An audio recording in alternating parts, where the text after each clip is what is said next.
Hey, welcome back. In this episode, we're going to be talking about, I'm going to be talking to Hayden about his cheetahs. Yeah, cheetahs. Cheetos. We'll be right back.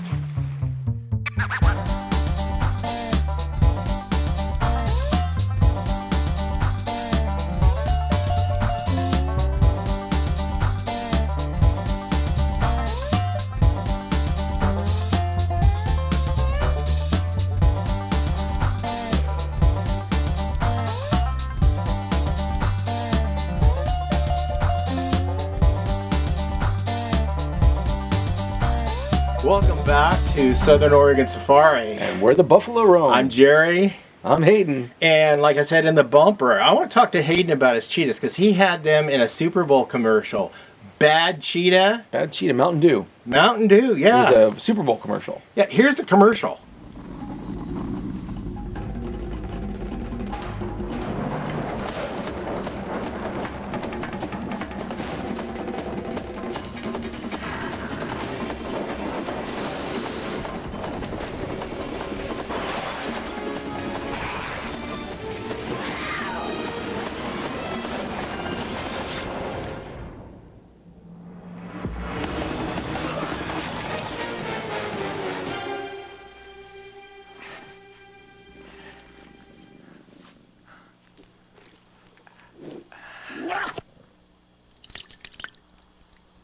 Bad cheetah. See? That's why I'm not a cat person.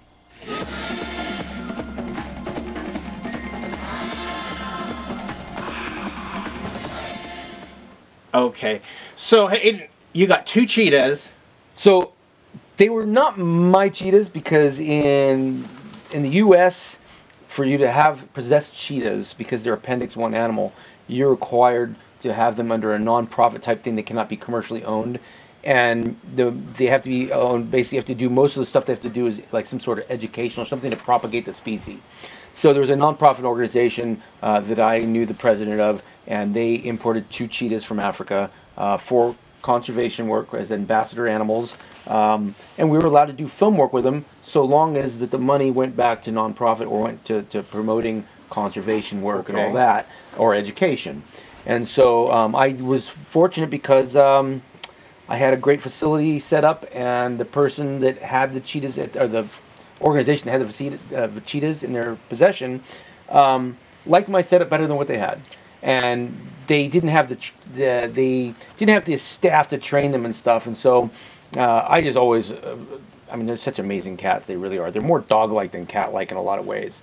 But I'd worked with some cheetahs in the past, and so I wound up keeping the cheetahs, I'd say half the time at my place, and train them. And then when film work would come up, we would do films. They would come and we'd do films with them, and then that money would be funneled back into conservation stuff. So you did the commercial. Did you do anything else with the cheetahs? Yeah, we did Siegfried and Roy's Magic Box.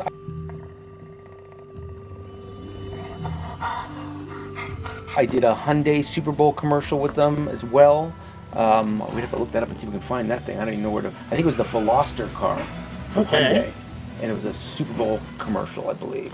And so I did that. We did a bunch of stuff with them over the years, and I couldn't remember all of the things I did, but there was quite a few commercials and stuff that I worked on. So they were very busy ambassadors for the species. They were very busy ambassadors, and it's really people like, they're working. They're not working. They're playing. I mean, everything we did with them was play.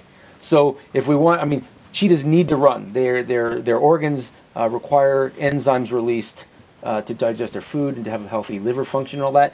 And it's all about that exercise and running. If they do not run, they could wind up with all kinds of health issues. So, in fact, a lot of the zoos ran into that, and they realized in the last 15, 20 years that we have to start making these cheetahs run some.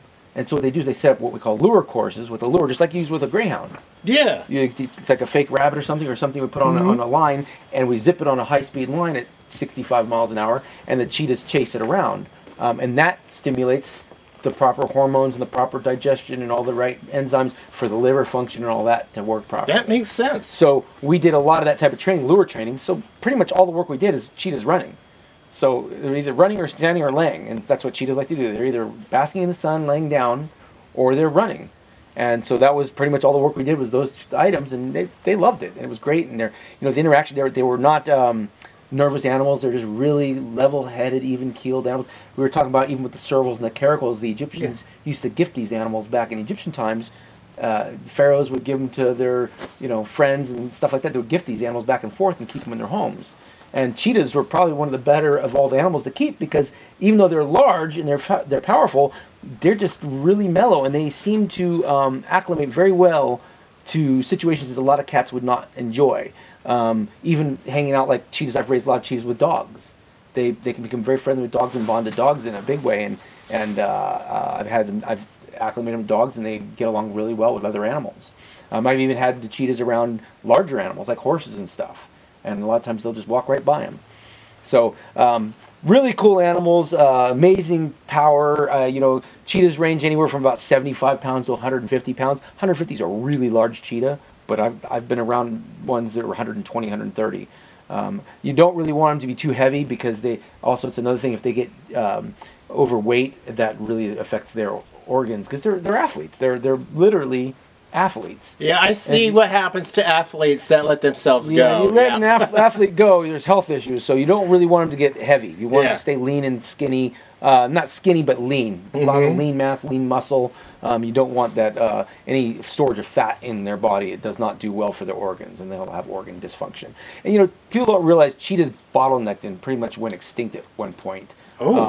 And they were brought back from that, but the problem is they bottlenecked their genetics. So the cheetahs unfortunately, even in the wild, have a tremendous amount of health issues, even in the wild, because of that bottleneck. They've got something what's called focal palatine erosion. And focal palatine erosion is something you combat when you're dealing with cheetahs because what happens is the bottom canine molar, if I remember, this is the way I understand it, so if I got it wrong, forgive me, but from what I understand, what causes it is that because of the way the jaw and the teeth are made, that the bottom molars push up into the gums up in top of the palate, upper palate, and leave an indentation. And then what happens is food stuff gets caught inside that upper palate and causes an infection that goes up into the sinuses and the ocular cavity and all that, and they wind up with severe illness and infection from focal palatine erosion. So what we were having to constantly do is train them to get in there and clean it out and swab it out with a Q-tip. And sometimes you'd have to knock them down a couple times a year, or not a couple times a year, but a couple times every other couple of years, and get in there and really clean it out and give it a good cleaning in there because food packs up in there. And then what happens? They like to chew grass, and there's foxtails and stuff will get up in there, and then it'll migrate way up inside the cavity, and then you've got a very sick or dead cheetah on your hands. So these are things that are caused by the bottleneck. They have a lot of inbreeding type problems. Did not know that. And so in the zoos, they're really having to work hard on trying to keep the genetics clean by trying to take cheetah genetics from one area and not let the same groups of cheetahs breed over and over. The other thing that a lot of the cheetahs have in captivity, and even in the wild, is herpes virus. They have a feline herpes virus, and they're very susceptible to this virus. And you get a lot of cheetahs that are born blind and have all kinds of deformities because of this virus. And so those are other things that happen with cheetahs. I've encountered a cheetah like that when I was young in my early 20s. I think I was 21. Dating in those days was dangerous. There was a lot of herpetic. You're not with a cheetah. With a cheetah that was blind. His name was JJ, and he was an ambassador.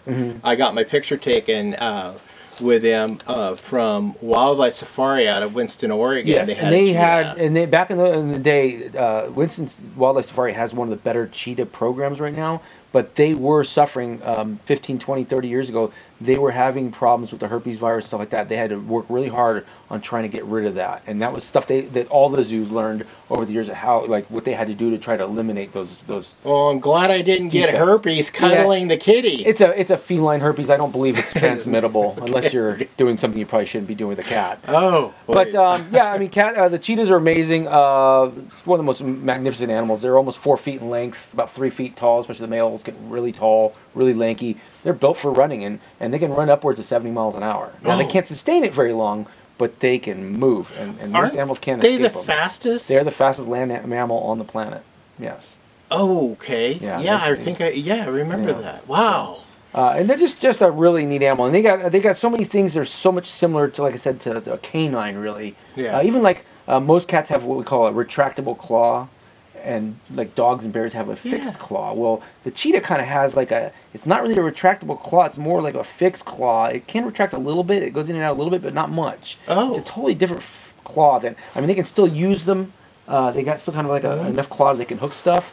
But like most of the cats have a very retractable claw, and when it's in the foot, it's up like this, and when they extend it, it hooks so they can grab the prey and hold on to it. Cheetahs, what they do is they basically trip their prey and then grab it by the back of the neck and just bite. So, and they can hunt stuff up to 80 pounds. And sometimes they'll take on something that's even their own weight. What is their main food source in captivity? In captivity, we feed mostly like beef and stuff. Okay. Yeah, a lot of red meats. So they get all the protein and enzymes that their body is wired. And a lot of times what we did is when I had their cheetahs, we did a lot of stuff to try to keep their diet as clean as possible and as close to natural as possible. Like left a lot of the fur and skin on there, a lot of the entrails, a lot of organ meats. Because they need that. High in nutrients. See, these guys, a lot of the other cats are really tolerant to eating whatever. But the cheetahs, because of those problems we discussed, they got a lot of health issues. You really got to focus on nutrition with a cheetah. Gotcha. Or you'll have a very unhealthy cat. But they just really are just the most amazing creatures. They really are. Gotcha. God really worked hard on when he designed those. Oh, and they're so beautiful. Yeah. They're gorgeous. And I don't know if you've ever seen a king cheetah. You ever seen a king cheetah? No. So most cheetahs are spotted and look a lot like these guys. Yeah. But if you look at his back, he's got kind of almost like stripes on his back. Well, a king cheetah winds up with all his dots become connected, almost striped. And it's a melanistic variation. And so it's the same cat pretty much, but it has these long black stripes, and he has. We'll have to maybe we can pop a picture up on. I can find one. Yes. King cheetah, look it up. It's really amazing. They're rare, very rare. There's at least 2 variety of cheetahs. No, out there, I believe there's 3 or 4 subspecies. Okay. There's like the sub-Saharan. I'll get it wrong, but they range all throughout. They're mostly an arid animal, and they live in the deserts and stuff, even the sandy desert, Saharas and all that, sub-Saharan. But I think it's 4 species alive, I think. I could be wrong. Okay. Don't hold me to that one. Okay. But I've worked with the regular, what we just call the regular traditional cheetah, and I've worked a little bit with a king cheetah, and they're just gorgeous animal. Very few people know they exist. You just don't see them very much. It's a very rare mutation. Good. So. Well, thank you, Hayden, for sharing that with us. My pleasure. Yeah, that was really cool seeing you do the acrobats or the stunts. Yeah, the stunts. The stunts That's on me the riding. So I did a lot of the bike riding, and I did a lot of coming off the bike, and I doubled the actor. And then when you see the arm go into the cheetah's mouth and all that, what I did there is I had such a great relationship with one of the cats that she trusted me enough, and I used to play with her mouth and her teeth all the time because we were working on her focal palatine erosion. So I always had my hands in her mouth, and I was always practicing opening her mouth and sticking my fingers in there. So I was able to open her mouth and stick my fingers just right in the opening of her mouth, and then they built a puppet. animatronic cat. An amazing puppet. Animatronic cat. And then as soon as the mouth opens, my fingers go into a real mouth. Then all of a sudden we had the puppet, and my arm goes all the way down to the elbow into the puppet's mouth, and it looks amazing. I mean, it came out incredible. It looks convincing. The person that made that animatronic did an incredible job. Oh, there you go. They spent a fortune on that commercial. Hayden, animal trainer, stuntman, Hollywood actor. It's what we do, right? Yeah.